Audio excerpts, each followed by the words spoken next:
అనుష్క గారి మీదే బాగా బ్యాంక్ అయ్యారని అనిపించేటట్టుగా ఉంది sir. Do you accept it?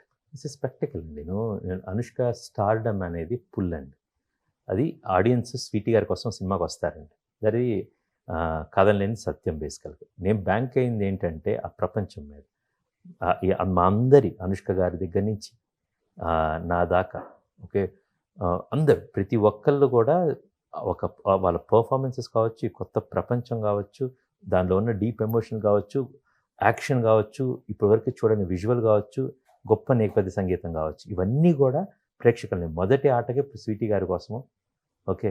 ఈ ట్రైలర్ నచ్చో నా కోసం వస్తారండి. మొదటి ఆట అవ్వంగానే అందరి అక్కడి నుంచి కంప్లీట్ సినిమా. ఇది వేరే అండి. So I'm banking on that first morning shows అండి యాక్చువల్‌గా. ఆ రోజు అప్పటిదాకా స్వీటీ గారి కోసం సినిమాకొస్తారు. స్పెక్టకల్ కోసం వస్తారండి. వచ్చిన తర్వాత ఈ 'ఘాటి' సినిమాకు ఒక ఊపిరుంది, ఒక ఆత్మ ఉంది, ఒక సోల్ ఉంది. దాని గుండెల నిండా పొదుక్కొని వెళ్తారండి. సో నేను చెప్పాను, "స్వీటీ కోసం రండి, 'ఘాటి' సోల్‌ని మీ మనసులో నింపుకొని వెళ్ళండి" అని.